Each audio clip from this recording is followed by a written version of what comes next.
ఇక హరీష్ రావు నిన్న సిట్ అధికారులకైతే ఏం చెప్తుండంటే, సిట్ అధికారులకు నేనే సిట్ అధికారులను 100 ప్రశ్నలు అడిగినా, నేనేమైనా అప్పుడు హోంమంత్రినా అని మాట్లాడుతుండు కదా.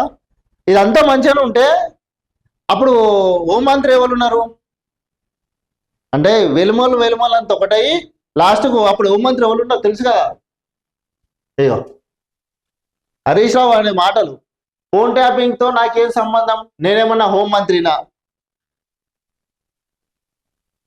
అప్పుడు హోంమంత్రి ఈయన ఉన్నాడు కదా, మహమ్మద్ అలీ గారు. కనిపిస్తుందా ఫోటో? ఇగో చూడరు, ఈ ఫోటో మంచిగా చూడరు. అంటే అప్పుడు హోంమంత్రి ఉన్నటువంటి మహమ్మద్ అలీ గారి మీద ఈ ఫోన్ ట్యాపింగ్ వ్యవహారం తీసుకునే పని హరీష్ రావు గారు చేస్తున్నట్టు తెలుస్తుంది క్లియర్గా. అంటే గతంలో మీరు అసలు ఎవరు కూడా అపాయింట్మెంట్ ఇవ్వకుండా కేవలం మీ దొరలే తెలంగాణ రాష్ట్రాన్ని నడిపించి మళ్ళా పాపము ఆయన మీద తీసుకునే పని పెడుతుంది నేను హోంమంత్రినా అని. అంటే మీరు హోంమంత్రి కాదు, హోంమంత్రి ఉన్నోడు చేసిరా అని చెప్పి అట్లా చేస్తుర్రా మీరు? హరీష్ రావు గారు అసలు ఏం మాట్లాడుతున్నారు మీరు? కొంచెమన్నా మీరు ఒక మాజీ మంత్రి తెలుసుకొని మాట్లాడాలి కదా. తప్పు చేసింది ఒకరు అయితే తప్పు దాన్ని ఇరికేయడానికి మరొకరిని బలి చేస్తున్నారు, బలి పశువులని చేస్తున్నారు మీరు.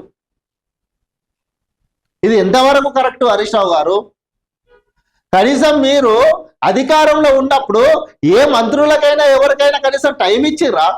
ఏమున్నా కల్వకుంట్ల కుటుంబము మీరు తప్ప, ఈ మీ 4-5 చేతుల తప్ప తెలంగాణ రాష్ట్రాన్ని అసలు ఎవరు నడిపించిర్రు? మొత్తం ఉన్న యావత్ తెలంగాణలో ఉన్న యంత్రాంగాలన్నీ ఎవరి గుప్పెట్లో నడిచినాయి? ఎవరి కనుసైగల పని చేసిర్రు అధికారులు? ఇప్పుడేమో మళ్ళా నేను హోంమంత్రినా, నేను మినిస్టర్నా ఇట్లా మాట్లాడుతున్నారు. ఇది ఎంతవరకు కరెక్ట్ హరీష్ రావు గారు? మీకే తెలవాలి. ఇక తప్పు చేసి తప్పించుకోవాలని అనుకోవడము మీ భ్రమ, కానీ చట్టాలు అవన్నీ ఉన్నాయి కాబట్టి అవన్నీ తప్పు చేసిరా చేయరా అవి చూసుకుంటా పోతాయి. కానీ ఇట్లా మాట్లాడి వేరేటోళ్ళ మీద నిందలేయాలని మాత్రం అనుకోకుర్రి. ఫోన్ ట్యాపింగ్ లో నాకేం సంబంధం, నేను హోంమంత్రి అనడం మాత్రం మీరు సరి అయిన పద్ధతి కాదు. అసలు ఆ పదాన్ని మీరు వాడద్దు.